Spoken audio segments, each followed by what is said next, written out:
Welcome to the Trash Cats Trashcast. I'm Richard. I'm Steve. And today I'm going to show you what I consider to be one of the fun parts of my job. Blending recipes and creating a composition of flavors for a sitting is a great way to get the creative juices flowing. Pun fully intended. And you don't even need to follow up on them. I make menus all the time just for the fun of it, and now you can too. Or at least you can show off to your chef friends or increase your culinary vocabulary. Today, we are setting menus. Oh, shit. Yeah, we love those mouth juices at the Trash Cats. Cats.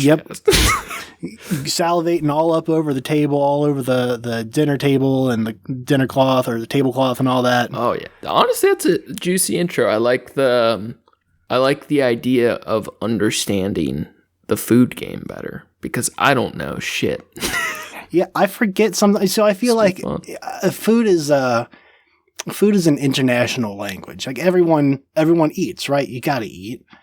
So like understanding flavors and stuff like that, I love, communicating like that with people. But I forget all the time that like, oh, not everyone's done this for 12 years. Yeah. So they don't realize, they don't look at it the same way I do. I'll be honest. I do always kind of think, and I know you'll feel similar, but I always kind of think the idea that food is a common language between people is like mad cheesy. It is, for sure. I think it is a tool that allows us to build a language with other people different than themselves. That being said, like I've one of the things I like about this job is like I can get a job anywhere at all. But that being said, you do still have to learn the language, at least enough to communicate with coworkers. Yeah. So it's not the only language you need, but it's like any other art in the sense of if you're proficient enough or in high enough demand, you can kind of live a nomad life and practice your craft and attract customers or people to work with. Somebody wants to give you a roof when you can fill their belly with awesome food. Yeah. So one of my favorite YouTube holes to fall into is people trying food from another place they've never tried before. Yeah. So like, people from some village in, like the tribals people, from like Palestine or something, trying something that they've never had before. Yeah. Or from Pakistan, not Palestine. That's an experience that is hard to replicate, Yeah. It's a really to see someone try like Mexican food for the first time and they have no idea what to expect. Dude, I think that's what if we could burn or genetically alter all of our taste buds so they die and grow back as little fresh buds. So you're tasting it for the first time? How interesting would that be? You would have to like destroy your olfactory response and everything too. I'm willing. Give it so much of your taste is smell. So give me a big cup of acid. Let's start over. I would love to just snort the cup of acid through your nose. I would love to taste everything fresh again. I wonder if you would develop the same taste or like how much nature versus nurture contribute to like taste preference of profiles. There's definitely a considerable amount of that. The nostalgic bits of some things are like things that like you wouldn't normally think to try now, but like maybe you had it a bunch when you were a kid and you're like, when you eat it, it's the familiar flavor is what, like, or something like for me, pumpkin pie is one. Like I like Frisch's pumpkin pie. They do a decent pumpkin pie. That's one I had growing up. Every Thanksgiving, that's the one we got. Yeah, same. So I've been disappointed with other pumpkin pies because it's not because they weren't good, just because it wasn't the same thing. They're probably better in quality and whatnot, but it's not the same thing. Yeah. All right, here's the question. Yeah. Tell me, doesn't have to be the top, but a favorite food, and then let me know how your week's been. Because we haven't caught up in a bit. A favorite food? Panda jerky.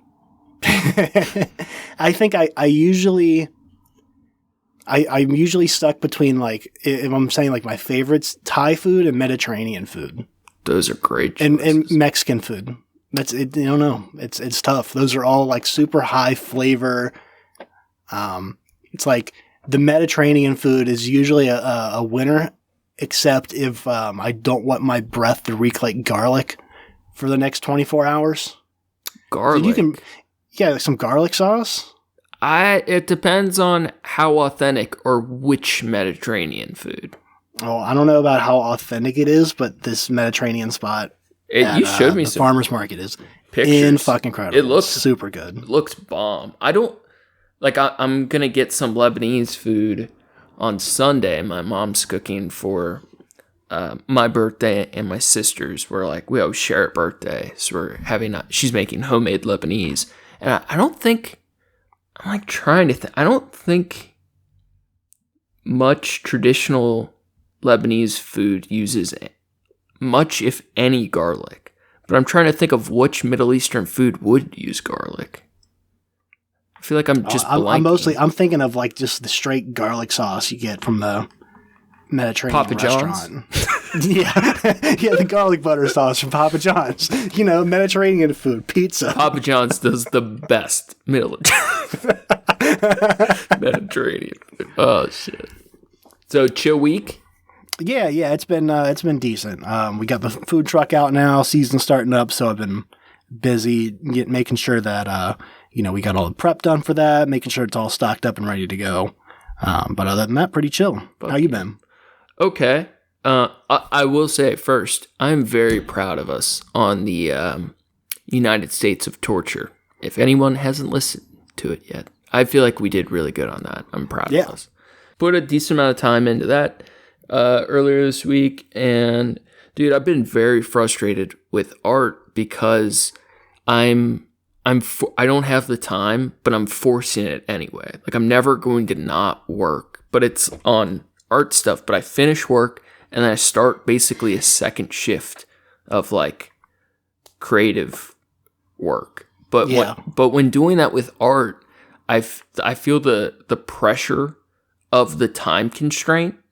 And I can't fully get into the zone because I'm too worried about how much time I have left to work or not getting something done. So I've been a little frustrated with that. But I think the biggest thing is I'm not sleeping enough. I am just so fucking sleep deprived.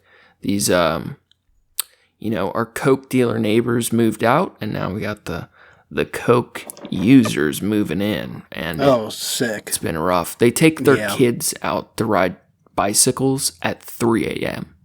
Jesus. There's like 6 little kids now next. The old neighbors had all the pigs and chickens in the middle of the city. Now the new neighbors just have kids, and they just drink and smoke and cough. They stay outside 12 hours a day and get bit by mosquitoes and cough. Well, to their defense, what else is there to do there? Not much in Price Hill, but man, it's depressing. But I've just been tired, man. But staying on the grind, trying to stay positive. So doing all right. I'm very excited to kind of cut loose with something that's, takes the pressure off me. It's in your wheelhouse, and I know we'll have a lot of fun. Yeah, it should be a good time. The outline as I see it in my head is going to be a lot of fun. Okay, dope.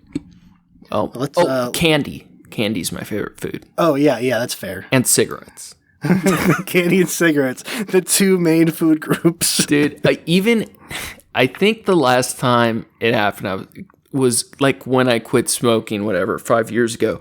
My parents, as a joke, even 25 years old, they would still give me $20 on every family vacation for candy and cigarettes. Like my mom is like the most straight-laced Catholic woman ever, but at this point even she thinks it's funny. At this point, for Christmas, whatever vacations, she gives me $20 for candy and cigarettes. That's adorable. It's just like a family joke.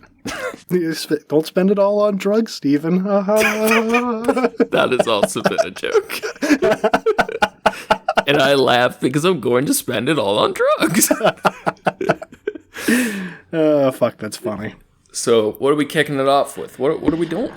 All right. So let's go through the beginning stages here. So real quick, is the goal today to learn how to build a menu? The goal today is to both learn how to, and we're going to put one together. Okay. Where you and I are going to build at least one menu. I think we can do.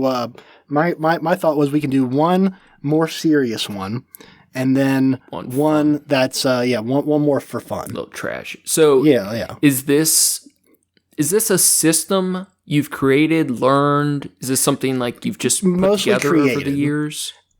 Somewhat learned from observation and seeing other people do these pop-up dinners. I haven't been to that many of them myself. Like a customer situation, but I've helped either someone else make them, or I've done at least one of my own that like counts as a full pop-up that we sold tickets to. But also like catering, things like that, where you come up with, someone says like, hey, I just want food for this many people. And you say like, well, what do you want? And they say, I don't know. What can you do? And you say, I can do whatever the fuck you want me to do. So would this be applicable to like you're having family or friends over for dinner, or like setting absolutely. up your own kitchen restaurant, like any and all circumstances? So the setting up a full like restaurant menu is different. So like I'm focusing more on like the pop-up style of like that you can definitely use at home if you want to have like a dinner party.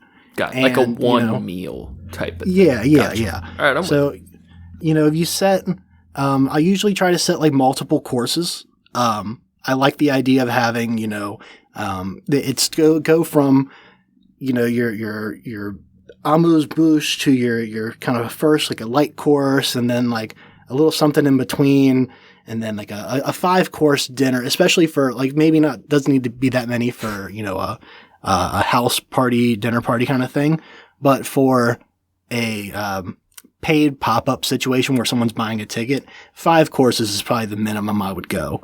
Gotcha. So you build from the candy to candy canes, and you work towards straight syrup. Yeah. Yeah. So you got to work your way through it, and there's a thought process that goes into all of it.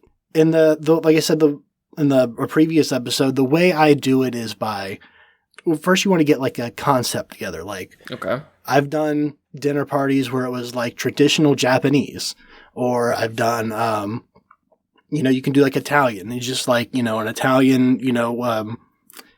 I worked at a place where we called it Weekend at Nana's, and the whole thing was like just an overabundance of different kinds of foods, Italian foods. You can do like the more finer, like French dining kind of thing, or what's the only thing the Italians have ever done right? What's that? Cannolis. That's very fair. That I give Italians a pass just on the cannolis alone. not the wine or the coffee or the I guess the coffee that was like a Spanish thing, wasn't it? That was something that the Spanish brought over to Italy, I think. Sounds good. From Colombia or something. God, there's a whole crazy I don't even know, just a whole crazy reality related to coffee beans, that's for sure. It's pretty interesting though. Like the modern world survives on like slave wars over beans in jungles really far away. Yeah. It's wild. It's real fucking wild. Yeah. Though the workers' rights, it's hard to find coffee now that isn't like, well, it's not hard to find the coffee, but it's hard to go shopping for coffee without seeing all the like regulated, good workers' rights, and like, yeah, we don't take advantage of people, and like we're not destroying the rainforest, and chocolate and coffee, they're kind of like the reminders that we're not as separated from the darker side of the other side of the coin as we think we are. Yeah. Now, part of my issue today is going to be I'm using a pen and paper to keep track of stuff. Okay. Because I write a lot faster than I type, and it's not as loud. Well, I have the memory of a slow elephant, so no worries here. I gotcha. So, but my main issue from that is that my cat is going to keep jumping up on my countertop because she sees that I'm holding a pen. Oh yes, you have to put her in the Hannibal jacket. Yeah. Today's actually her 4th birthday. Oh damn. She's a whole 4-year-old little girl now. Mine just had her first. And I'm hoping this year she becomes a better cat because she has not been the best, I'll be honest. I love her, but she's not a great cat nor friend. Damn. Poor Grisha. She's a little baby bully. Every morning when I start the first hour at work, she just fucks with me. Love me. Give me attention. Yeah, but it's more like she just comes in. She's like, "What are you doing, bitch? Oh, you trying to earn me cat food? Too bad." Work harder, motherfucker. Yeah, I'll see you in 8 hours. And then she leaves, takes a nap on my bed till I get off work. So let's go ahead and crack into the menu here. Yeah. So it's a kind of a traditional thing that not a lot of people do anymore. You might see it in some places, but it's called an amuse-bouche is what's usually served very first when you have multiple courses in a meal. Yeah. Do we need our theme first, or are we going? Well, let me explain this part first. Okay. So do you know what an amuse-bouche is already? Only through you, but my mental picture of it is just like basically a fancy appetizer. That's basically it. So it's usually like a 1, 2, 3 bites max kind of thing. Something that's just a palate cleanser, more or less. Something that kind of sets the tone for the meal. Does it count as the first course? It depends on who you ask. I do, because I put a lot of thought into it. Okay. And usually, so you want something that's like going to stand off immediately and be like, wow, that was really great. But you don't want, the problem is you don't want it to overstep, right. Your main course. It can be equally good as the first course or like your middle dish or something like that. But you want the main course to be like the thing that's like, oh man, like all this build up to this was incredible. Gotcha. Let's go ahead and talk theme. What do we want to, what would you like, let's say if you came up here for a weekend and you and I did a pop-up together, what would you want to do? It can be anything at all. It doesn't matter if you have any experience in it or not. Okay. So I don't really like as much as I just eat meat, but I'm not like a big meat person. Okay. Every once in a while, I'm like, yeah, I could eat some ribs right now, right? But right. I don't really like burgers or like heavy meat often. But what does get me is sweet stuff and dairy. So the first thing that came to mind is cheese. Cheese-themed dinner of some sort. A cheese-themed dinner. We can work with that. That sounds great. I want the food brought in on silver trays, balanced on big milky cows. I want cheese fountains. I want it all out. I want pure cow milk, baby. All right. I'm writing. I'm taking notes here. Okay, so here's what I'm thinking. So for the amuse-bouche, for something that, if you're gonna do a dinner that's focused around cheese, I would recommend. So you want something that's going to be, a couple bites worth, that's going to set the whole tone. So do we do just cheese? Do you want to do a cheese with something that, something that pairs well with it? Do you want to, set it with like a meat or set it with like a, grapes or a, dried fruit of some type? Do we do hot cheese? Do we do cold cheese? Where my mind is going, right? You mentioned the garlic sauce. Yeah. Okay. So that's getting me thinking, I think cheese, I think salt. I figure a lot of the meal will have a lot of interesting, like sharp, creamy cheese taste. So my mind goes, you want how do you say it? Amuse-bouche? Yeah. Is that how actually amuse-bouche? Yeah, amuse-bouche. You want that to really stand out, right? Set the tone, and I feel like I think of it as concentrated because there's not much of it, but you want it to stand out. Yeah. So for me, I'm thinking the contrast between the creamy cheeses to come is you go something extra rich, and I'm thinking butter, like some sort of butter dessert cream. Okay, okay. That like was salty butter. You know what I mean? All right, let me suggest this. Let me suggest a Like, you ever had a baked brie? yes. So you could do like a wedge of a baked brie. In between the phyllo dough when you wrap it, you could do a butter in between that, and then you could still have like a rich. You know how when you go to you see a lot of like southern places or whatever, they have like the whipped butter spread kind of stuff. Mm-hmm. You can have that with you can make it more savory, or you can go sweet with it and try to do like so you have your baked brie with like a cinnamon sugar butter on top. Interesting. Or you could do like you could do straight plain like a salted butter, but you could go like Cajun with it. You can do Let's spices. go Cajun. You sold me. Put Cajun season on fucking everything. On a baked brie with butter. All right, baked brie. Oh, we're starting strong. I felt like I was having a heart attack earlier today. I feel like by the end of this episode, I'm going to be palping out over here.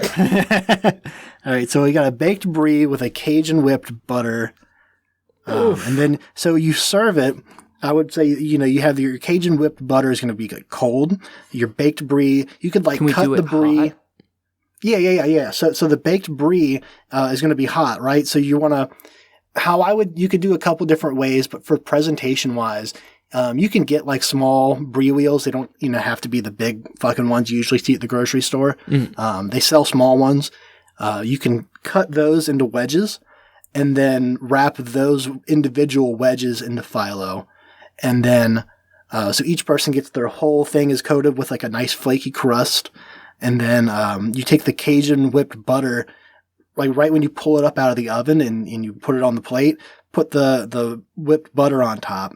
So it's still cool enough to hold its form, but it's like starting to melt as the customer gets it. And that, as it melts, you have your cheese floating in a molten Cajun butter lake. Yeah. Ugh. We're on to something. We're on to something. It sounds fantastic. We're on to something. Here's another question. Do you want to do a drink pairing with this? Alcohols? Yeah. I might need help. What goes good with butter? I'm not the greatest at mixology either.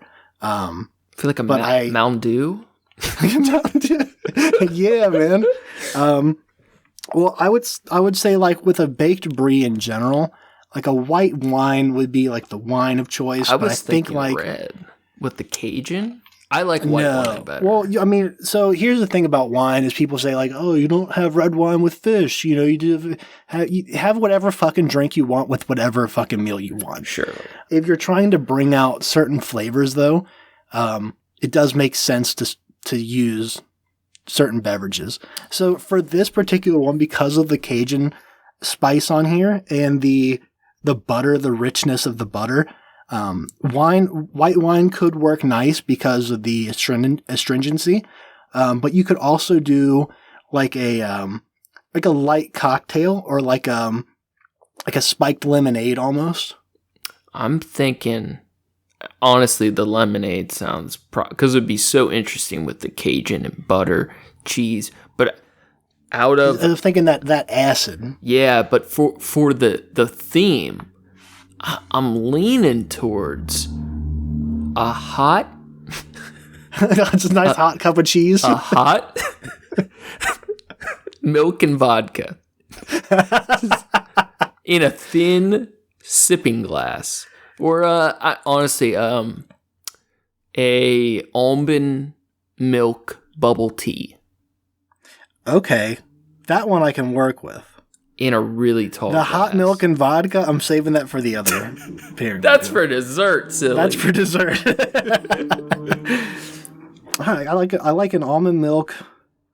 Or is that too much? I feel like a spicy lemonade would be way fancier. As a chef, I would say a nice, refreshing lemonade. Do the lemonade. Pink lemon? Yeah. No. Ooh, that could actually be cool. But is it like does the lemonade have a little spice, like a jalapeno lemonade? Ooh, yeah, you can do that. I could see that being pretty good. And I think, you can like do a little. So when you make lemonade, typically, like you can stir straight sugar into water if you want to, but if you make a simple syrup first and like you heat, it's like half sugar, half water. You mix that to get the sugar dissolved, and then you mix that with the lemon juice. If you do that first and then add the jalapeno into that mix while you're making it, you can infuse that flavor into there. And then you can still serve it with like little, rings of jalapeno in the drink. And you get like, especially if we did a pink lemonade, you get like that pink on green color would look really cool. Do the pink, are you writing this all down? So at the end? Yeah. Oh, God, yeah. See, all right, this is one of those things where I love lemonade, I love jalapenos, but I don't typically like spicy with my sweet. So like by itself, I don't think I would like this jalapeno lemonade, but I know when it's paired with an interesting food where like as you're tasting things, you're like the contrast in flavors, it like is so diverse, but it also adds towards a different flavor profile. Like when you have a little sip of it on your lip still and you go to the cheese, that's building some really interesting flavors. And even if I might not like any of like the parts individually, what they come together as could be so cool. I like this. Now, here's a question. I know you've seen internet bullshit like ice cubes of a different thing, so as it melts, it adds to the, you know what I mean? Yeah. What about, do they make any straws like that? Like flavored straws or like syrup straws? You're talking about sour punch straws. Yeah, basically. Like, do they make any like real shit like that? Like the you can use those. You can use those chocolate pirouette cookies. There's like chocolate in the middle, and you can use those to drink milk with, and that's or like a cooled coffee, and you can get flavor from that, and that's fun. I was thinking like any actual products that like have a flavor delivery system built. You know what I mean? No, I don't know about any flavor blasted straws. Be interesting. All right, so we got our spicy lemonade. Yeah, we got our amuse-bouche with the first pairing. Do you want that to be an alcoholic lemonade or just lemonade? I'm cool with it being just lemonade. I feel like a little dipski of vodka, but it's up to the patrons of this fine establishment. Mm-hmm. They can get it with or without vodka. Of course. Unless we just make it mandatory. You have to drink. So by like typically, the third course, people are wasted. The pairing menu is sold separately. Which I've never actually seen a pairing menu that was like, you can still get a pairing menu with an alcohol-free version. Interesting. But so yeah, that's I like that idea though. That's really cool. Yeah, it seems like a loss to not capitalize on it, because I bet a lot of people would still want pairings even if they're non-alcoholic, right? And even if the drinks are like, like you can do I'm sure you can do a non-alcoholic old fashioned, but who the fuck wants to drink a non-alcoholic old fashioned? Yeah, like, is it a good drink? Sure. Do I want to drink it if I'm not getting fucked up by it? No. But it's not that damn good. I'd rather have a Coke. To your point, there's a lot of us thirsty, dry alcoholics out there that might want a fancy drink. Yeah. So like we can make something even so like if one of the pairings would be, something like an old fashioned, for example, the non-alcoholic option doesn't have to be a virgin old fashioned. It can be a glass of dirt water. Yeah. We got this out of the dish drain. All right, so we have our amuse-bouche in our pairing. All right, we're cooking now. So our next course, this is like, you want something, they just had a couple bites. Now you want something that's going to be still a small plate. Doesn't have to be a lot because, they still have a couple more things to go here. But something that's going to walk them up to the next level. Right. They basically have just arrived fresh off the bus to Flavor Town. Yeah. And they're looking, they have a nice view of the city, and the welcoming crew is like, welcome to Flavortown. And before you get to go to the cool part of town, you got to go through the entrance, right? We got to get you checked in, get your luggage. Here's this baked brie. Here's this pink lemonade. Of course. Now, here's we're going to give you the directions to your Holiday Inn, and this is your first course. Yes. So it's something that like you're nailing it. So you pop off with the amuse-bouche and you say like, this is like, wow, that's incredible. And then the first course can be like, wow, this is really good too. But it doesn't have to be the bang as pungent immediately, right? Right. When you get to the Holiday Inn, the first thing you do is you kick your feet up and take it easy for a sec. You want it to be a nice, comfy Holiday Inn. You want almost like comfort food level. Yeah. So I like the idea of something that could be finger food kind of thing for a first course, something that is small and self-contained. You don't want like a plate covered in all kinds of sauces and shit, something messy. Because it's still the beginning of the evening. They got to sit there and talk. So like trying to get something that's not going to make a big mess all over their lap or they're not going to spill on something is beneficial if you're looking at it from, a diner's perspective. Now for context, how many levels are we going? How many? So my format that I have here, it's worked out for me in the past, is the amuse-bouche. We have the first course. We have an intermission, like a palate cleanser in between. You have our main course. And then we have the dessert. Wait, so are we at the palate cleanser? No, so this is the first course after the amuse-bouche. Okay. All right. So I'm thinking this should be the sexy one, right? Because we're not filled up yet. We just got in. We're kicking our feet up. We want something. We want some sexy cheese action before we gorge ourselves, right? We're still feeling good. The heart is pumping. It's not clogged yet. We should enjoy this moment together. So we're thinking something fun, something playful. I like the idea of like dumplings or like a little egg roll or something that you can, like I said, that you could pick up with your hands if you wanted to. That makes it more playful, more intimate. I like that idea a lot because I feel it's more personable. It kind of lets the guard down, because some people will look at it and like, oh, I came here for a fancy thing. I'm not going to pick it up with my fingers. And you look at the table next to you and, someone's, already picking it up with their hands because that's what you're trained to do. Yeah. And Barry down the tables covered in cheese sauce already. Yeah. Like a pig. He went in the back and found the cheese fountain. Yeah. All right. So he took a bath. For some reason, I'm trying to think of something that's gushy or runny. Like the type of food like where you mean cheese, melted cheese. Yeah, like something that's got fluidity and motion to it. So you like can not do a like sauce or a soup, but something that moves. So like not a sexy sauce cheese though. snake.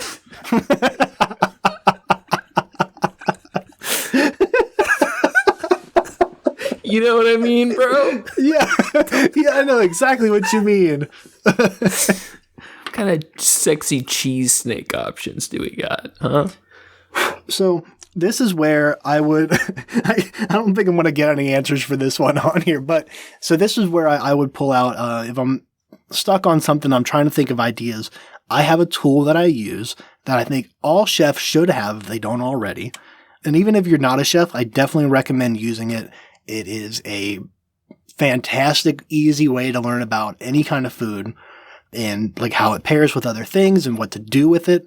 It's the Flavor Bible. It's a book, and you can buy the hardcover version, but I got the one on my phone, digital version, because you can like go to the table of contents and click on, the ingredients. Like the entire first portion of it is just a list of different ingredients based on alphabetical order. So even like things like beans, for the beans, they have beans in general or beans black, broad, butter, cannellini, fava, garbanzo, green, kidney, it's like lima. basically the book is like a thesaurus of instead of words that are. What is it? A thesaurus? The words that are similar, synonyms and antonyms. You get flavor profiles that match. Yeah. It's a cheat sheet. Really, it feels like cheating when I use this to put together menus, and I've done that before where I just kind of go through and like I'll click on a thing, and whether it's like, all right, so the problem with cheese is there are. I have an idea. There's one, two. There's 2 whole pages of cheese, and just in like the names of different kinds of cheeses. Right. And each one of those has distinct. a full description plus pairings and stuff like that. I have something that comes to mind. Okay. Is I don't know in what form, but some sort of scrambled eggs with cheese. Okay. But that's like so basic, but some sort of interesting way. My meal for dinner was making scrambled eggs with a little bit of sriracha, a little bit of milk, and then I put it on a bagel with cream cheese and like spinach. Okay, but that sounds great. That's too like on the go or like a compact meal, but some sort of like cheese scrambled egg into a small dish. What do you think? So, for this, I would still. Well, let's start with this here. Okay. So let's start with scrambled eggs. So we'll start with egg and cheese. I feel like that would go really well after the brie. Right? Yeah. So you have the egg is your protein. You do want a carb with this. It doesn't have you want to go kind of carb light on this because you don't want people to fill up too early on the carbs. All right, real quick, I understand why intuitively I would think to partner with a carb, but what is the reasoning? Like, why would I want to add a carb? Balance. So a lot of the time, too much. Like if you have like just straight protein by itself, it can be too rich. Meat and eggs. Yeah. So you can have like even if you have like you can have steak and eggs, but it's nice to have like a piece of toast or some hash browns with it or something, right? So to have something else to complement it creates a better structure of like your flavor profile. Also, it makes the customer feel like they're getting more money, and grains and carbs are usually very cheap. So it can be, just a piece of toast. Like you can, get some brioche or something and have like a toasted brioche that it's served on or served with, so that when you finish your cheesy eggs, you can, wipe the plate clean with it, kind of thing. Or it could be, like a, what are they called? Arancini? Is that the one I'm thinking of? It's like a fried bread and cheese ball. Now, just for brainstorming, what type of meals or dishes come to mind when you think of a dish that has sunny side up egg yolk? Like, where you just use the gold part of the egg as a sauce, basically. Oh, like what? Repeat the question? The gold part of an egg as a right. sauce. Like, what kind of meals or dishes are there out there that use that as the sauce on top? Well, specifically, there's like a hollandaise sauce. Oh, fuck. That shit is so good. Right? That's almost entirely egg yolks and butter. Okay. What can we do with that isn't like a boring sandwich? Like, how could we make that a fancy dish? Oh, dude, you can put hollandaise on goddamn anything. So you can you can put it on top of anything. You put it on top of veggies or meat or another, protein, something like that. You can put it on top of a cheese for sure. What kind of dairy themed dish would you go with hollandaise or comes to mind? So hollandaise, I would put, let me think on that a second. So if you had this rich, creamy, kind of a warm sauce on top of... What about potato fritters? Like, Yeah. you know, when you do like a slightly fried soft pancake of potatoes with a Yes. hollandaise sauce. Yes, that would be incredible. That sounds perfect. I've never made any of these things. No, that sounds like it would be great. So let me write down hollandaise On potato fritters with like and you can do cheese all up in the potato fritters, and that could be part of what holds it together when you go to pan fry it, and that cheese melts and makes that like crust. oh yeah. What kind of cheese do you want to use in that? Because I love hollandaise. I like potato fritters, but I feel like to stay on theme in the game, it's got to be a sharp cheese, Okay. right? Maybe, or it either has to be a pretty sharp cheese, or it has to be a very like creamy mild cheese to kind of juxtapose from the first. I would go sharp. I'm thinking sharp. So like I was thinking like a really sharp white cheddar, Yes. or one of those the fuck are they called? Like a Gruyere. It's like a it's almost like Parmesan, but it's like a little more. I love that. Yeah. I know vaguely which cheese that family is, but I love cheese that is like that. All right. Dude. But I don't know. I feel like, no, that's more interesting. We got to do that. All right. Dude. I mean, we can do both. What about on our 2-year podcast anniversary? We have to make this dish now. Yeah. I'm That'd be definitely out down of for control. that. That's part of it. Honestly, I'm very much planning on turning this into a thing that I do. Holy shit. I would That's prefer so cool. I prefer it be like a thing where you come up and like I'll have like the prep like most of the way done, and then I'll like bring you in the kitchen and like tell you like, hey, go, grate this, go do that, go do this. And not give you further instructions on how to do these things. And by then we'll have an audience on a fan following on Discord, and they can all tune in to the live stream. Oh my god, that would be incredible. I would love to live stream cook on Discord. We need to just start streaming more, just like on a regular schedule, just for the hell of it, to start building. Fuck yeah. We got a Twitch page. Oh yeah, forgot about that. I never use it, but we can start. We're going to. All right, cool. I feel like, all right, that's a cool first. That's our first. It's the second course, first dish. Yeah. Okay. Do you want to do any protein with that at all? So do you still want to use the or do eggs with that? I mean, you have the hollandaise sauce. I mean, when I figured it's going to be heavy egg yolk. Right. Yeah, that's good enough for me. Because I feel like this is going to be a pretty low meat dish. Okay. All right, so we have the hollandaise over a potato fritter with Gruyere.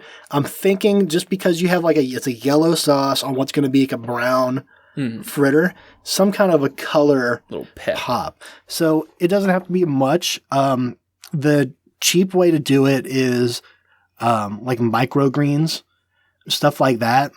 And to the extreme, the cheating way to do it, it's not really cheating, it's just, it makes anything look incredible, is you get edible flowers.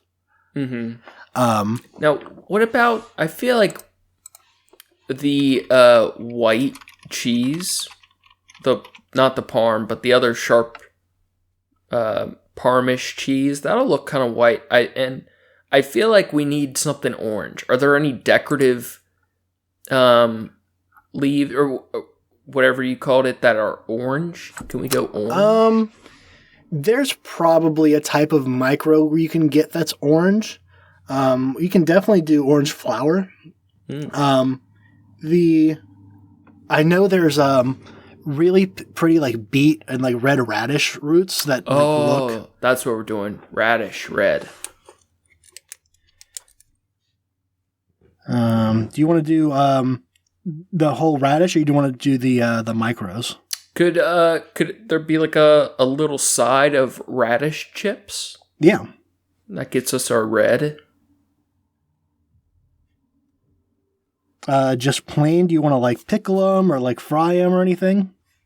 Whatever you think would go best with the fritter. I think because of the hollandaise, you have all this really fatty, and then you're going to pan fry the fritter. You're going to have all the oil and the cheese in that. Having something pickled would be a good contrast to cut through that. Okay. And it doesn't have to be a super strong vinegar pickle, but it can be just enough that it's like it gives the flavor. So it can be a nice thin slice radish, but still thick enough that it holds its form without getting too soft. And we can do let me write this here. Sorry, pickled. I would say do like a champagne vinegar, and oh man, what flavor would go good with that? Oh, like a champagne vinegar, and you can just do it in white wine too. Yeah. And I think that would come out with a nice crisp. It would be a little juicy, a little like the flavor wise, it would be have kind of the fruitiness of the grape just a tiny bit, without being like harsh vinegar bitter. Okay. All right, white vin and white wine and champagne vin. All right, and then a drink pairing for that. Now, here's the question. Are there drinks for every course? Because I feel like it's a lot of liquid. Yeah, so for every course, you get for the amuse-bouche, it wouldn't be like a lot. It would be, maybe like a 6 ounce thing of lemonade, or like a, 4 ounce cocktail or something. I feel like for this one, this should be the course that is just a straight up milk. All right. And maybe it's an almond milk. And we can make, because later we have a full milk. Okay. So we're building to the real thick whole milk that's coming ahead. I'm thinking dessert's going to go into the zone of milkshake. So it might more be like dessert realm is like right now we have a light milk that works well with the fritters, very rich, with the pickled radishes to kind of balance all that out. And then later we go full heavy cream. just a cup of buttermilk. Just a full pint of buttermilk. Don't tempt me. All right. So next we have what I call the intermission. So it's you can do this a couple different ways. You have you've already had your first licking the microphone. Yeah, she's loving it. Get out of here, you animal. You're an animal, and I love you. Come here. She's cute. So we can do this. Some people use this as an opportunity, especially when you have much longer tasting menus that like more than 5 courses. You can do, I've seen like 14s and 26 things before, and that's ridiculous. Having palate cleansers in between, or you can do something that's a little more kind of like family style. I've seen a lot of that. You have, places set at tables, like, even if like reservations are made in like 1s and 2s and 3s or whatever, you might have like 8 people sitting at a table. So they're there with other people kind of thing. So this would be a good opportunity for a cheese fountain if you wanted to do like a fondue situation. Here's what came to mind immediately, because one of my thoughts on multi-course meals is it always feels like too much food for me. I think I always start getting like grossed out and kind of sick like 3/4 of the way. I can hang for a while, then I start feeling too gluttonous. Oh, you picked the wrong type of topic to do this with, because too much cheese will do that immediately. Right. So here's kind of what I'm thinking. The palate cleanser, we go, hear me out, everyone gets their own individual buttermilk vape and a peppermint. Tell me that doesn't sound delicious. Come on. Oh, goddamn. All right. I don't know who to talk to about sourcing buttermilk vape. I got it, bro. No worries. I got that down. Everyone gets to go outside, get some fresh air. You can smoke a cigarette if you want. but we got included buttermilk vapes, and then you have a peppermint in the brisk summer air. You go in, you take a piss, and then you're back at the table for some more cheese, baby. So, peppermint, are we talking like straight, like the red and white candy peppermints? Classic. All right. Yeah. You want to do like a wintergreen or a spearmint? Oh, no, those are disgusting. We're peppermint all the way. All right. Buttermilk vape and a peppermint. That sounds refreshing. Like, I'm back in the game after that, you know? Do we want to offer a pairing for that one? A drink? Yeah. I feel like water. I mean, typically they have water at the table already. Oh, no. They don't get it. They don't get to just drink water whenever the fuck they want. If you don't pay for the drink pairing, either the virgin or the regular, you're not going to drink anything at all. They're paying for an experience, right? And they have to experience it the way we plan. They don't just get to drink water all willy-nilly. They could do that at home. We'll give them water, but it's toilet water. If you want the clean water, you got to wait till the third quarter. I feel like buttermilk vape, a nice peppy pep, and you're one glass of water before you're back on the milk train. All right, so you got your main course. This is going to be the one that's going to blow them away. This is where you can get bigger with the portion size. You can get much more. I mean, we've already got some really decadent flavors going on here. Yeah. It's but honestly, it's pretty spaced out. I feel like there's good balance because, like, the potato with some of the decadent stuff isn't like crazy decadent, and the intro amuse bouche is, but it's balanced with the lemon. We got acid balancing out the richness. I feel like we're doing okay on. Oh yeah, no, we're doing great, and and I think for if there's any chefs listening, like I'm not. When we say potato fritter, like also I'm thinking like absolutely we can do it with potato, but I'm gonna add like really small brunoise, like really small mince, like bell pepper or something for color. We're gonna have something else in there that's gonna like help fill it out, bring some flavor to it. It's not gonna be plain. But the seasoning, that's you figure out the seasoning in the play testing. Unless you have something like the Cajun whipped butter kind of thing, you can come up with that on the spot or when you're writing the menu because you're setting the tone for the dish. Yeah. But for stuff like that, it's like sometimes you got to taste your hollandaise. You taste the thing and you think, okay, what does this need? So we'll workshop that out we'll workshop that out on the stream. I'm glad you said that, to all of our chef fans that are listening because they were getting a little overly critical, and I think we had to put them in their place. Yeah, got to put them in their place. Yeah. Well, I don't want to, in 3 years from now, when we're highly successful podcasters. Cheesecasters. I've never wanted to be anything more in my life. Yeah, I don't want all the hate letters to come back from that podcast you did 3 years ago. Oh, I know. It's always something with those chefs, am I right? Yep. It really is. You're joking, but it really is. They're brutal. They're probably Italian. I'm just picking a different country every week, man. That's right, it was Ireland a couple weeks ago.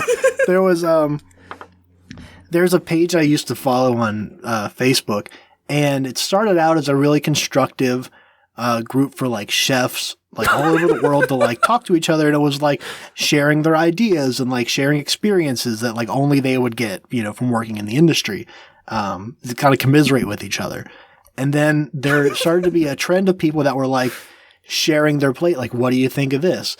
And a lot of them you can tell were like amateur at best, and like they're still, learning or whatever. And they'd even preface that in like when they posted like, hey, I'm still learning, just looking for constructive criticism, and be like, this sucks. Stupid fucking idiot. You're a fucking idiot. Why would you do that?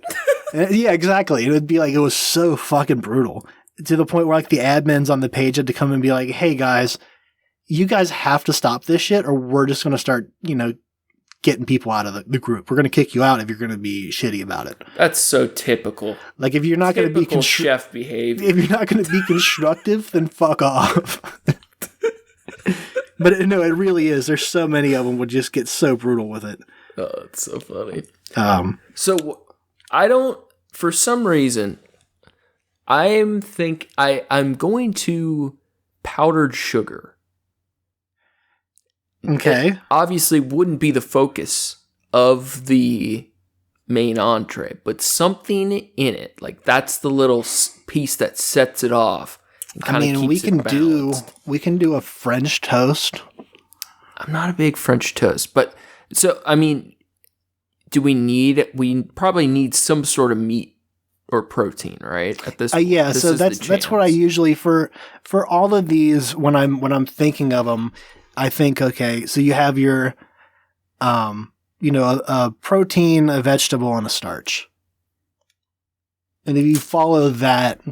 And like protein can just be like chickpeas, it doesn't have to be meat. What about, because I like the idea of low meat, but if we do a meat that has high flavor profile, and I feel like that would work really good with cheese, and it would be a very small amount of it, but some sort of bacon. Yeah. I feel like bacon's the way to go. Smoked or cured meats, always. Yeah. What would be the way to do that with, God, candy bacon does come to mind, but that's too sweet, some sort of, we got this nice. Well, let's walk back on that. If you want to do candy bacon, that's a possibility. It would be, but I don't want to go that route. Because if you pair it with more savory cheeses, it can offset really nice. Like, but it's making my stomach sick. I want to go smoked. I want the good stuff. Well, I mean, it's still going to be smoked. All right, so let's get like a nice we'll go fancy with it. Get like a nice pecan wood smoked bacon. Yeah, and so then the question is. Do we just serve it in do they get like strips of bacon? See, I don't want it to be that. I want the bacon to go to good use without you're just eating bacon. I want it to be part of whatever the entree is, but that is the main meat. Like not a pasta carbonara, but where like the bacon makes it, but it's not like you're just eating bacon. So what do you think of like a pork belly? Dude, the pork belly, I hate most pork, right? Mm-hmm. But ramen pork belly. I mean, it's just a thick piece of bacon. They do it so good though. Yeah. On like real ramen. You know what I mean? Yeah, yeah. Oh my God. Yeah, something like that could be. I don't know how to make a dish out of that though. Well, it's amazing in ramen, but so yeah, you have an idea there already. So you can have like a pasta, like you said, like a carbonara, something like that. I don't want carbs though. Like I don't want I don't like pasta. No pasta. Okay. Yeah. What do you think about grits? Now I will say oatmeal nice is one of my favorite meals. I'm not a grits guy. But I could dabble in the realm of bacon oatmeal. Yeah, we can talk about some savory oatmeal. I'm not opposed to exploring a bit. All right. So I used to make so like Geta, right? Like if you're not from Cincinnati, you're not German, you probably don't know what Geta is. It tastes like you chopped up a dog and left it outside for a month and broiled it. That's what Geta is. It's disgusting. So those fucking Germans. That's what Geta is. It's like eating a German dude. So it's pin oats and sausage and seasonings, and you cook it down, and you make like loaves out of it. My dad that's the other thing is like my dad had his own recipe. Really good Geta. That he made. I've never really had like the Glyers or anything like that. I'm sure it's not as good. Honestly, they do good Geta. It's just Geta is good, but it has such a distinct taste, and it's one of those meats that I feel like it makes your skin feel oily after. Like, even if it tastes good, it's just a real greasy meat. Yeah, it's usually the low grade pork sausage. Yeah. They put in the pin oats as a filler, and then mace and like bay leaf are pretty typical seasoning for it. And that's why, I think of this particular meal, multiple courses, that's a lot more food than I would normally go to, so I'm going low meat because I feel like it's still going to be plenty of protein and more than enough food.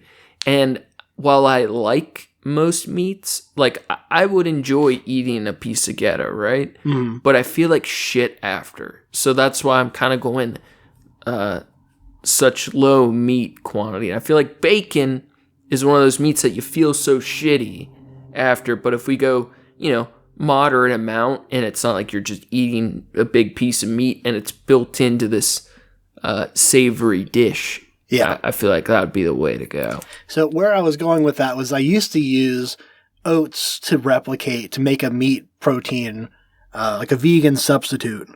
For a meat protein. So I'm well versed in oatmeal as a savory thing. You're speaking my love language, right? So we could do the pork belly. You will be like all smoked, and then you slice it, and then you can do. Can we still get the crunch of bacon? Yes, I was just going to say that we could do. You pan sear it. And then if you still want to get like extra char on it without overcooking it, you can do like a torch cook on the outside to get like the color, get a little caramelization, a little crisp going. Would be a if you don't have a whole lot to do. If you have a whole lot, I would say go open flame grill situation. But the torch does just fine for a small. You can put uses. some little meat char crumble on top, maybe. Yeah, like dusting. Dude, get that Burger King Whopper flavor. That extra seasoning they put on the burger so it tastes like it was over a grill. That shit your pants before you even make it home. Yeah, boy. All right, so we're talking about pork belly and then the oatmeal. Yes. Now keep in mind this is a cheese dinner, so we have to figure out a way to do it with cheese as well. We could prepare the oats like you would a grits. I feel like the cheese in this should be an accent. I'm okay with this one being like the savory, like farthest step away from the theme, as long as there's something that reels it in and keeps us on track still. So like some sort of cheese dip sauce. So let me ask you this. How do you feel about blue cheese? Hate it. Does that mean that you're adverse to serving it in a way that if it was paired with other things, could you compromise? I would not stand for it. Okay. I don't really like one, I don't like blue cheese by itself. I used to like it a lot. I don't like it by itself anymore. When it's paired with things properly, I really enjoy it. What's the other cheese that's very similar to blue, but it's not quite as strong? It's not as stanky, but it's in that same realm. I know there's a specific name for it, but I can't remember because I feel like that I could probably take your hand and go for the ride. But blue cheese, it really bothers me. It's one of those things, like if there's a drop in the entire dish, I'll rock some blue chease. But I mean, there's like Limburger, or I'm not sure. Like Camembert is more like a brie. That's pretty funky. I don't know what I'm thinking of. I thought there was one that's just like it, but just not as strong. Raclette. Have you ever seen that one where it's like the whole, they bring out the whole wheel of cheese and they torch it and then they scrape it off? Yeah. That's real soft. That's kind of funky. You have, I don't know. I mean, the only ones that I can think of are just like variants of blue cheese. Like Roquefort is at least the ones I have are like really brutal blue cheese. I've had milder ones too that weren't that bad, that were just categorized as blue cheese. What about a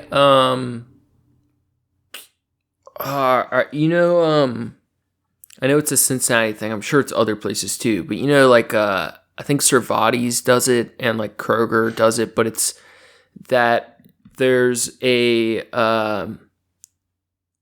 it's bread pretzels in a cheese dip, and like the Cervati's, they always do it. There's like a wine or a beer cheese, and then they have a non-beer cheese that's like a garlic cheese.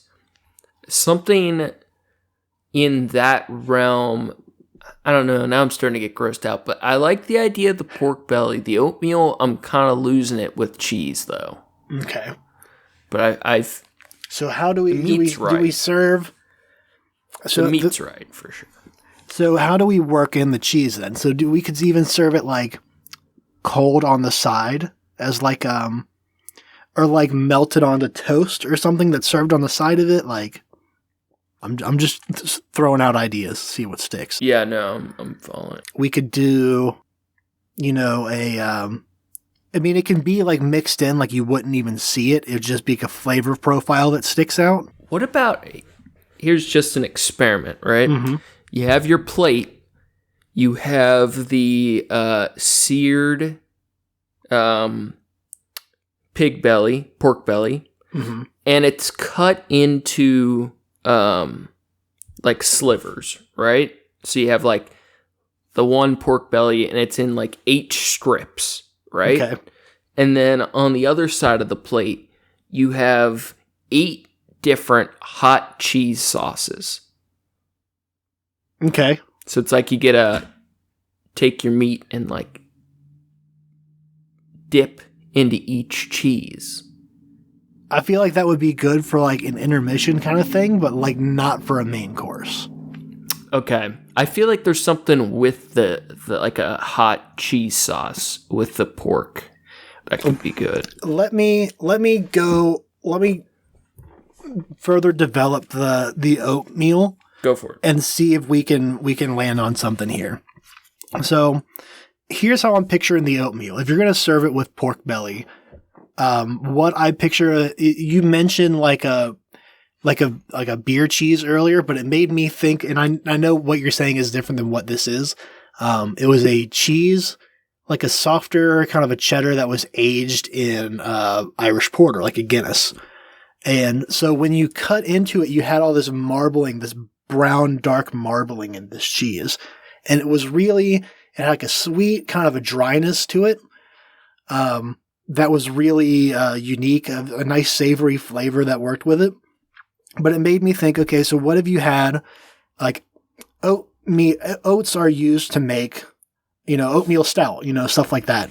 So if you went really like heavy savory with like, what's the, almost like a beef, like au jus reduction, to have that as like a flavor profile. It's almost like if you mixed oatmeal with French onion soup. That sounds killer. It could be really good, especially with the don't make it too salty to, combat the pork belly, so you get some of the flavor in from that. And then you could even do on top of it like a, like I always think like, so if you had those flavors together, you're already going to have like a dark oatmeal. It's going to be very dark. So to have something on top of it, like I was going to say like a sour cream, but like not sour cream, but that consistency. Okay. Where it's like a drizzle that, so you have your dark oatmeal, your beefy, rich oatmeal. You have your pork belly pieces, however you want to arrange them in there. And then you have like something that cuts through, a color that cuts through the top of that. Mm-hmm.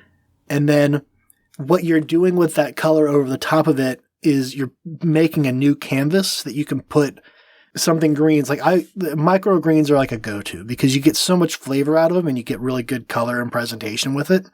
But with that in particular, with the beef and the pork notes, you can get like pea tendrils, and they look really cool, and they have like a kind of a sweet pea flavor. I think that goes really good with those two kind of meat things complementary. And then the cheese would be the drizzle on top, and like what it would be less of a cheese, more of like a cream cheese or a sour creamish. Dude, that sounds awesome. I'm sold. All right, cool. So the question then is, what do we use and what do we pair it with? So we can feed off of like I said, French onion oatmeal earlier, but we could feed off of that even and go with like a Boursin, like a soft cheese, and we can like melt it down into like just to make it more pliable. So it's more like a sauce. You want it to like hold its form when you put it on. You don't want it to like melted cheese, like if you were to like pipe it out of a bag or a squeeze bottle or something, it would spread. Mm-hmm. I think having something that holds its own enough, like a Boursin, would be able to, you can make lines with it. Okay. And they would hold their form.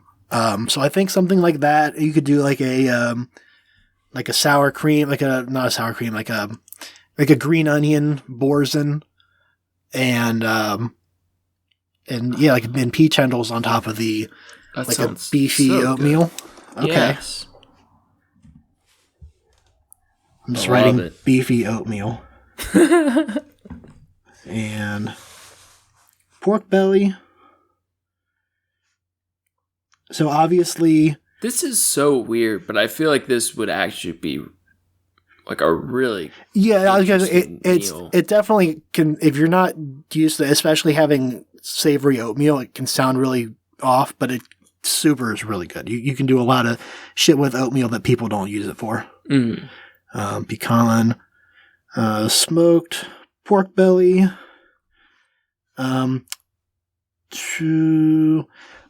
Here's a fun idea. Okay. So, the curing of the pork belly. Mm-hmm. Typically, it's a few things. But you have like the pink salt or whatever, nitrates or whatever, and then you can flavor it kind of fucking however you want to, and it definitely comes across in a strong way. Okay. We can do a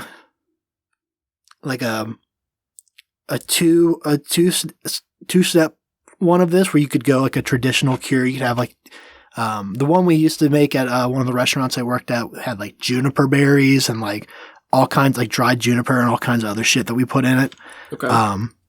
And we could use like a traditional cure like that, and then after you get it, you rinse off like the exterior, rinse off all the nitrate and shit they use, and then we could then age it again a little bit with vacuum seal it with what's it called? A little bit of soy sauce. Yes. Yep. All right. Soy. Dude, I love how weird and creative you can get with this stuff. That's the fun part of it. Can I run by one of my like super abstract food ideas by you real quick? Please do. Before we get to our last couple. I was thinking about the blind food tastings, right? Where you go to like the restaurant that's in a pitch black room. Yeah, right? yeah. And how it's so focused on the experience part of it, and how cool I think that idea is, right? Yeah. Now, I know there's like these new modern restaurants that do the food infusions or molecular reductions and all that fancy stuff where they're changing. It's more of a science laboratory than it is a kitchen. Yeah, and then there's also I forget the name of it, the magic fruit that changes your taste buds. Yeah. Like, I love all those weird kind of ones. All right. This is not the idea I want it to be, but it's the offhand, it's the only example I could think of. You know how like Plinko, that stupid game, you drop the disc, right? Yeah. Like, depending on how it hits the different plinks, it changes, like, the future of the experience, right? Imagine a food dish. This is a bad example, but I think you'll know what I mean. Imagine a food dish that is a sculpture, right? Okay. And it's a sculpture of, I'm looking at a piece of my art right now, of like an angel in a weird pose, right? Okay. Now, let's imagine the sculpture is made out of some food, and you get to choose. Are you going to start with the left arm or the right arm, right? Mm-hmm. So I take a bite of the right arm, and by eating that portion of it, it has some internal mechanism that like dumps a sauce into the rest of the food statue. Okay. Now, that sounds so weird, but like, but if you would have gone with the left arm instead, it would have changed which flavor goes to the rest.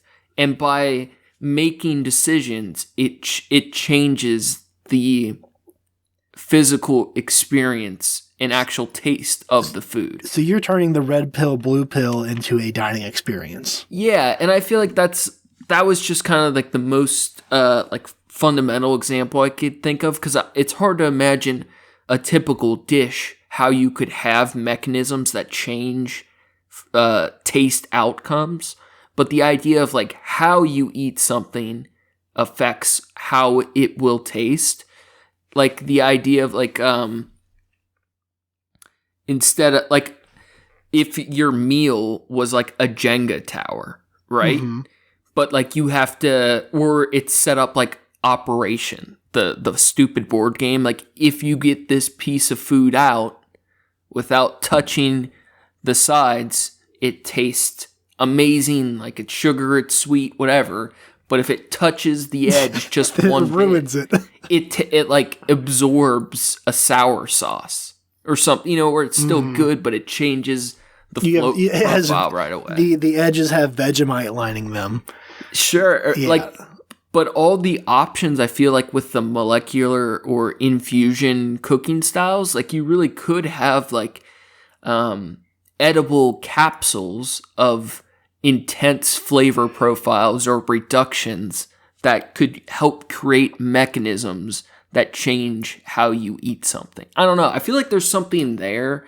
I just don't know the logistic like way to deliver those kind of things. Yeah. But I feel like it would be so cool. Yeah, I think in concept it's a great idea. I think the logistics of making it happen are very difficult. Yeah. The way that I'm thinking of in my head to make it not a complete nightmare for the kitchen would be, so you're given each course, you're given a menu, or each you're given an option. It's like option 1 or option 2, and it doesn't have to be a description of what it is either. But you pick one or the other. You pick red or blue, and then they bring out your next course based on that, and it's maybe a bite or two, and then you choose again. Something like that. Or because you chose the first one, it sets into motion this menu.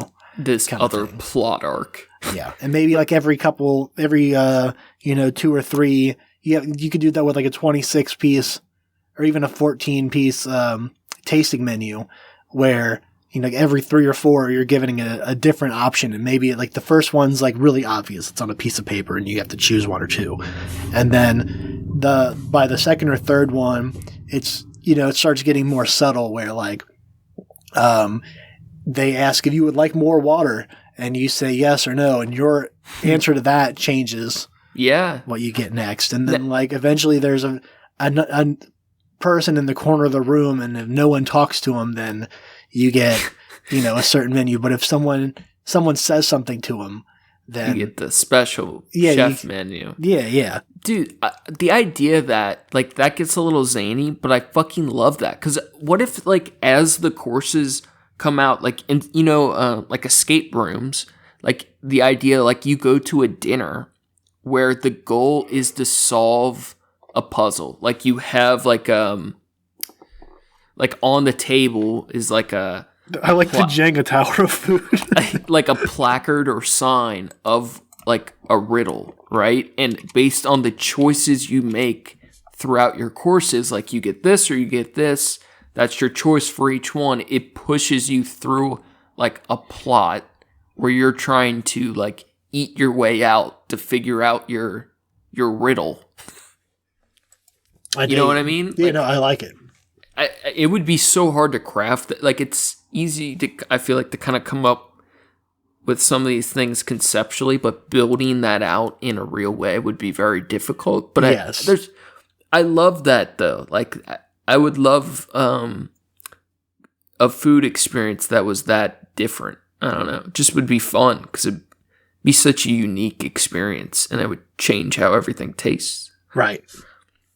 All right, that was my little diversion. No, I'm down with it. I like turning you're turning dining into performance art in a way. I feel like in another life I could have been a ritzy restaurateur who's like a junkie who fails like 10 restaurants. That's a lot of restaurant owners. That's what I mean. I could have been that in another life, no problem.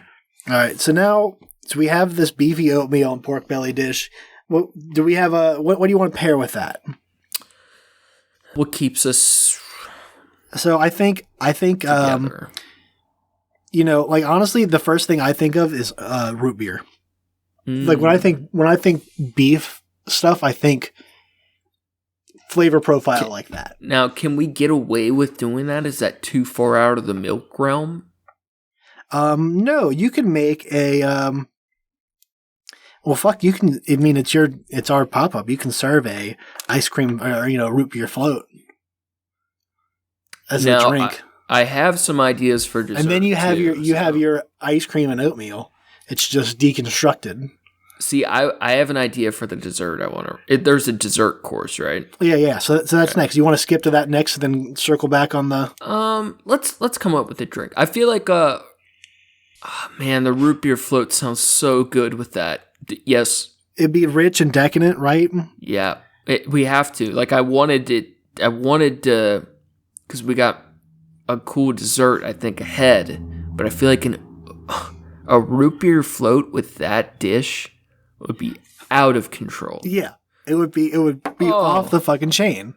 Yeah, we have to do that. Okay, so dessert. What are you thinking? Oatmeal again and ice cream. I'm questioning it a little bit now. My thought was, cheap Mexican restaurants in Cincinnati, they do fried ice cream where it's just ice cream rolled in oats. If you know, Yeah.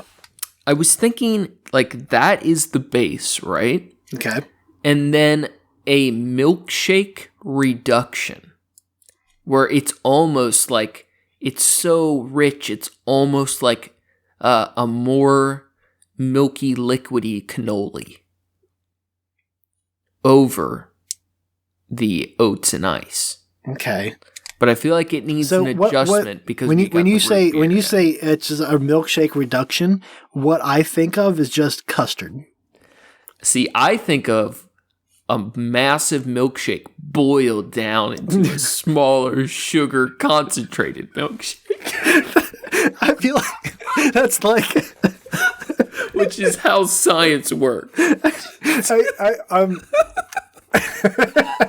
just boiling milkshakes. It's like, hey, let's take this ice cream. We're going to add liquid to it, and then we're going to cook it out of it. Then we're going to melt it and cook it out of it, and then hope it sets back up similar enough. Basically, you start with a gallon of milkshake, and you end with a cup of milk of the same milkshake.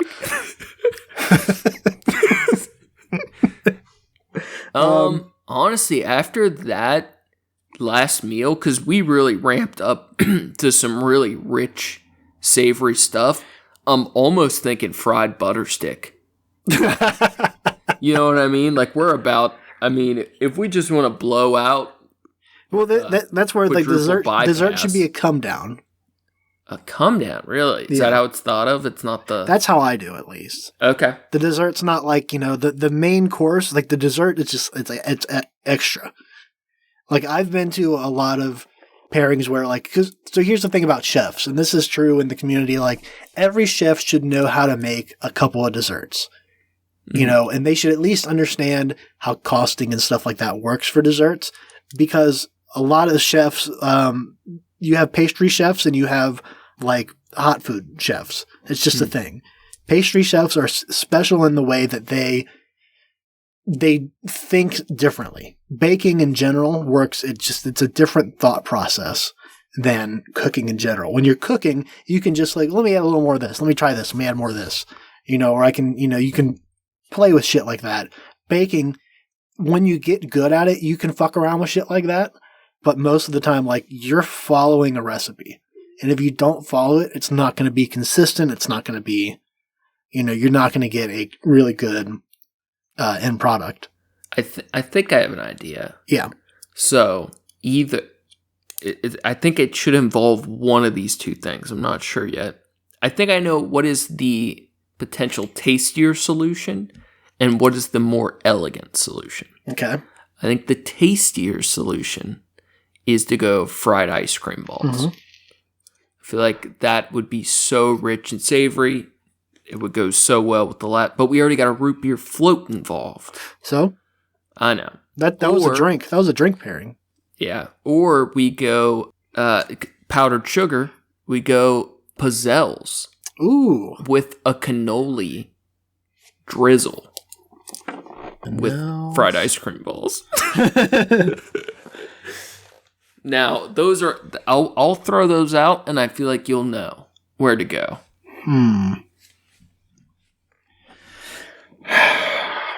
So my heart leans towards, because we had fried for the first course with the potato fritters.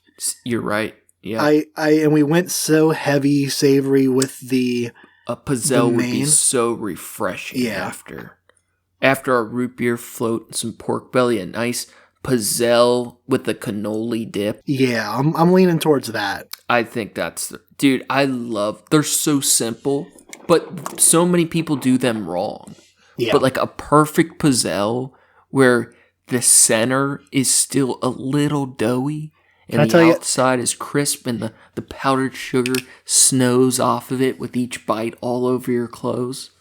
It's perfect. Perfect way to end the night. There's a guy at the farmer's market up here that he has a bakery and he does a bunch of other shit, but he makes his own pizzelles and he sells them. Like you buy a bag of them. I haven't tried them yet. I see people walking around with them all the time and it's like, fuck, man. I'll have to be the judge of this. Yeah. They're actually pretty low calorie too. Yeah, they're really they're wafers, you know, more or less. But they taste so good. Now the cannoli drizzle. Yes. Now my aunt used to make hers the ricotta mix in the middle with what's it called? Disaronno. She would use amaretto. Amaretto? To make cannoli? Yeah, so like get the flavor. It's like that almond flavor, the almond liqueur. And you can use like an extract or something, but she wanted to use liquor. What? Why would there? Are we thinking of the same cannoli? Cannolis are like a circular wrapped thing with the filling inside of it. Yeah, I just have never heard. So the filling inside, or liquor in that. Yeah, you flavor it some way. You add sugar and whatever you want, you know, chocolate and whatever to it, and you can make them plain if you want to. But where's the fucking fun in that? Oh, dude, the flavor of a perfect cannoli is so flavorful. Well, I mean, that's the thing. It's so like there's almost definitely vanilla in there, right? It's not just plain ricotta cheese. Is there ricotta cheese in cannoli? Yeah, man. Am I tripping? It might be a different one that I'm thinking of. I'm pretty sure it's it's like a dessert. Yeah, I know. That's why they add. But you can't taste ricotta. I could see it having. Right. Yeah. Yeah, it's ricotta cheese. Okay. So you can do it with, like I said, we've done it with the amaretto. I've done it with anisette, which is like a licorice liqueur. And it's not enough that it tastes like licorice or like amaretto. It's just like a little I hate licorice so much, though. So I want to play with the flavor of that. I don't want to just serve straight vanilla. I say this is what we do. This Yeah. is what we got. The pizzelles, no powdered sugar. We do go straight vanilla cannoli, Okay. right? Extra rich, warmed up into a drizzle, and then like the finishing notes are a chocolate hazelnut drizzle on top of it.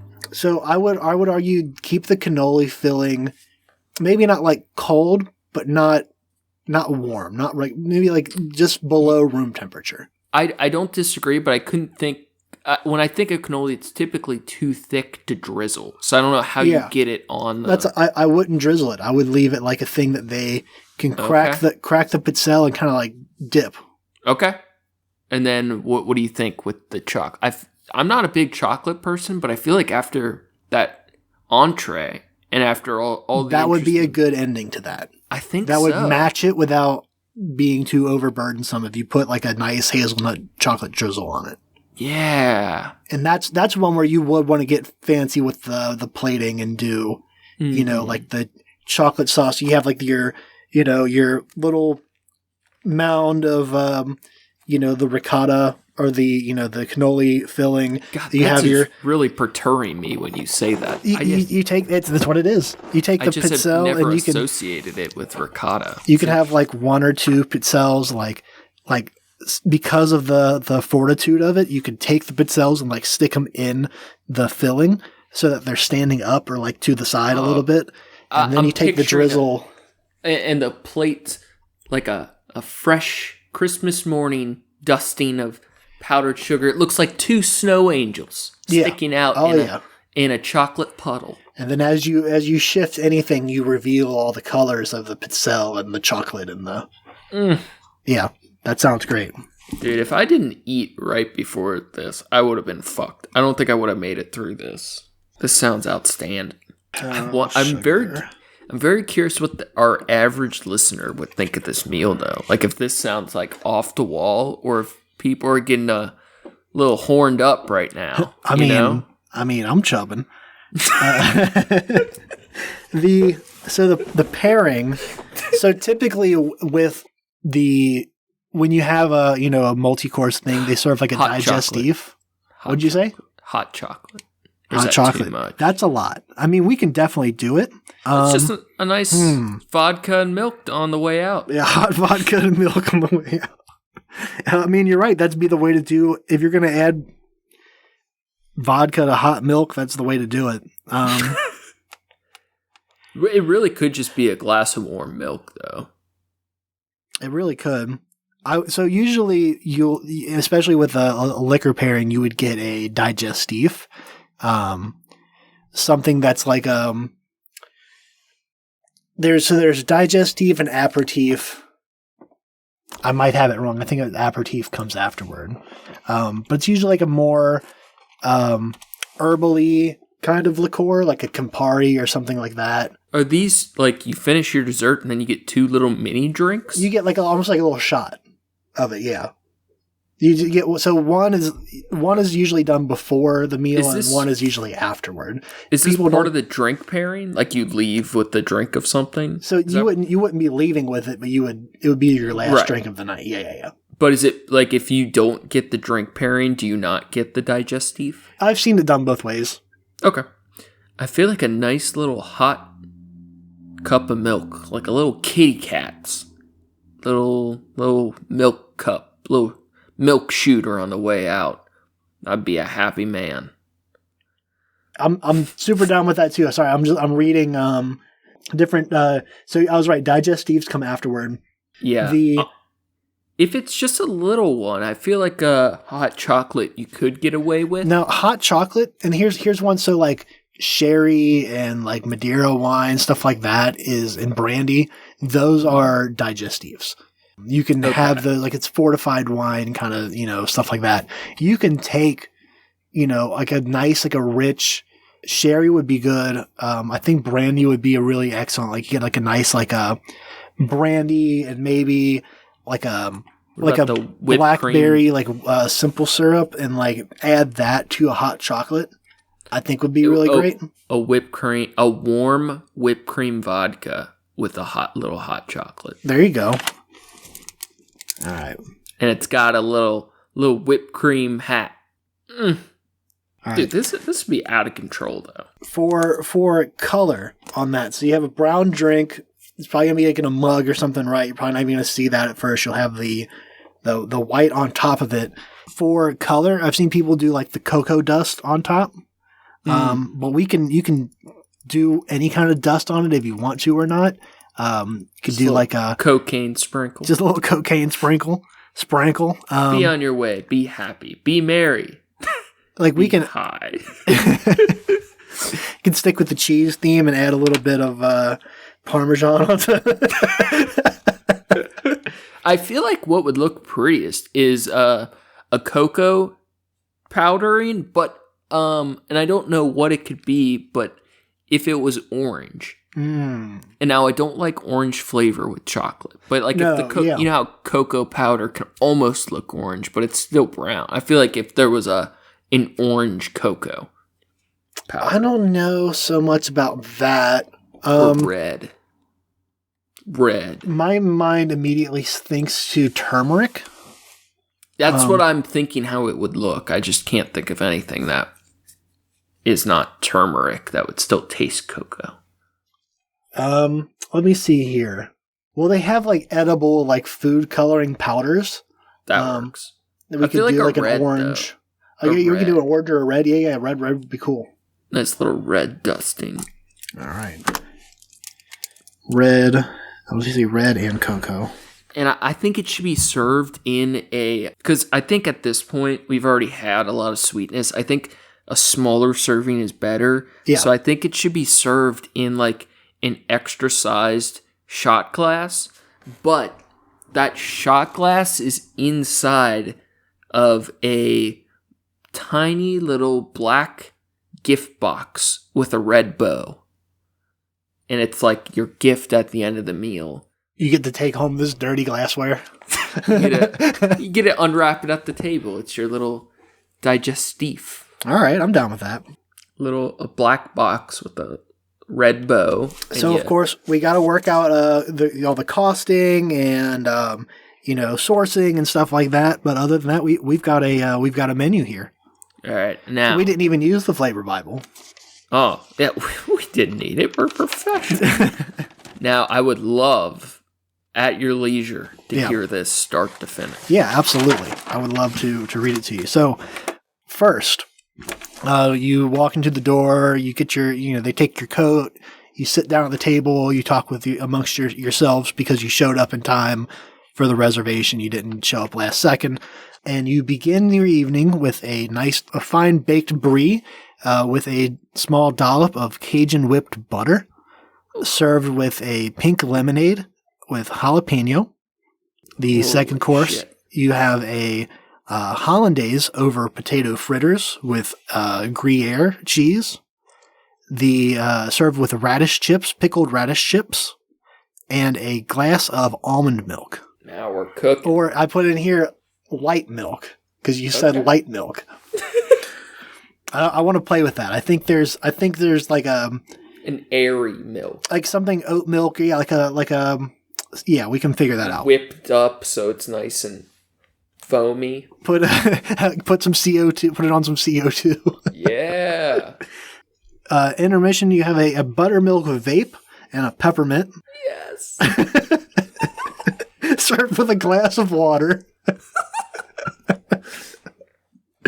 Your main course, you have a rich, savory, beefy oatmeal with pork belly, pecan smoked pork belly with a soy marinade, served with a boars and drizzle and pea tendrils, paired with a root beer float. Oh my goodness. For dessert, we have a pizzelle with a cannoli. How would that be? Because it's not going to be a drizzle. Cannoli. Pizzelle in cannoli filling. Topped with chocolate hazelnut drizzle and powdered sugar. Served with a digestif of whipped cream vodka, hot chocolate, with whipped cream hat and red and coconut dust, gift wrapped for your pleasure. Oh my goodness. I'm proud of us. I am too. That's very fucking good. How much do you think people, like, if that was at a 5-star restaurant, maybe not necessarily 5-star, but it was at a very fancy So hotels are 5-star, restaurants are 3. Is that true? Well, if you're looking at Yelp, is it Michelin star, is it? Michelin is 3. Oh, okay. So what does a meal like that typically cost? I'm sure it's a range. Depending, so something like that, judging on the quality of ingredients we use, I mean, you could charge between, probably $60 to $70 something for a ticket for that. That's it? I mean, that would be the low end. If you wanted the drink pairing, that usually is like extra. It could be, I think for my dinner we did $75 and then $25 for the drink pairing. Now, is that like what a nice local restaurant would charge? Like, what would a Michelin-starred restaurant charge? Oh, it would be much. It would be much more. You're going to pay a few $100s a person, and that's just based on what that restaurant typically charges. I assume. Gotcha. So, and that's the other way to look at it is like how many people you're serving this to. One is like, what is your main food cost, and then this is pretty cheap. Well, fairly. It's fairly. It's not too bad. Like I wouldn't want to. You were going to make it for ourselves for dinner one night. It would be expensive. It would be crazy. But for a night out, like, we have oatmeal and potato fritters and it's the common man's fancy. Yeah, like those are very cheap. It would just be the things that you add to them, all the extra steps you take to it, because you have your food costs, then you have your labor cost, how much it takes to prep all of it. Yeah. This is a. Yeah, this is so a common we could easily get away with if we're using top ingredients and we are going to we have a good spot that's like a nice, pop-up spot that's, has a fine dining kind of feel to it. We could easily get at least $100 a ticket for this. I think so. Plus, a good $20-$25 for the drink pairing. Yeah, and then they better tip us out pretty good. But this is a fancy cat meal. This is this is a fancy feast. The aristocrats would love this meal. The Aristocats? Right? Yes, that's what I meant. Yeah. I mean, aristocrats might like it too, but everybody wants to be a trash cat. What can I say? Yeah, I think this episode went well. I think that we have a lot of different planning we can do. I definitely wanted to look into getting you up here, and even if it's just you, me, and Sarah making it for us, I would like to play with this menu some more. That would be a blast. That would be super fucking cool. I know in the future, this was so much fun. We're definitely going to do our trash cat menu at some point. Yeah. And then I think if that goes well, we have to do a cannibal dining experience. Oh, yeah, for sure. That one we will absolutely need the flavor Bible for. Yeah, because that's some exotic meats we're talking. Yeah. I wonder what the flavor Bible has under human meat. You have flank, you have thigh, you have it just says backstrap. Oh, that delicious long pig. Humans, the long pig. The longest pig of them all. Dude, this was a blast. Thank you for sharing your culture and knowledge. My culture? I feel 10% more cultured after this episode. And we got some cool stuff ahead. I'm proud of us. We've been going pretty strong. Yeah, I feel like we're going to get to some more cool stuff. Thanks to your hard work, we haven't missed a single week yet. Except that one day we both forgot to just upload. It was still up on the right day. It was just a little bit later on in the day. That was funny. Well, is there anything you want to scream into the void before we call it? No, I do enough of that. I'm good. I'm sure I'll have something next week. Yeah. Thanks again for listening, everybody. Thank you to Approaching Human for the use of his music. You can find his work on SoundCloud at Approaching-Human. Thanks, John. He's got a couple new songs that are pretty fucking wild, so we're going to have to play one of those I told him to send me stuff, so we'll play some music soon. And anybody that does art music, we've said it before, send us your shit. We'll play your music if we like it. But either way, send it to us. I'll listen to whatever and tell you what I think, and it would be awesome to play some stuff from people. It'd be a real fun way to find out that the people whose podcast you listen to don't like your music. If we send a song and then we don't play it, like, oh, thanks, man, this is really cool, and then like it just never shows up. I know. That's a little bit of the risk, but I will say, even shit I don't like, I feel like I'm pretty good at giving people reviews on, like, without being shitty and while simultaneously being constructive. And I know you're great at that too. We'd love to see people shit or play shit. So, yeah, all about it. Make sure to check out the show page at Trashcast on Instagram for news and arts from the show. You can check out Facebook for the memes. For the memes, if you're super bored, you can check out my trash yard on Instagram at Skyzix, SKYZACX. I've been so frustrated with not having time, but I've got something that I feel like is pretty special in the works. So I will have that up soon. We got some cool ideas for next week, so we're going to talk about that. And then I think that's it. Yeah, that's going to be all for us today. Stay classy, eat trashy. Go fast, eat trash.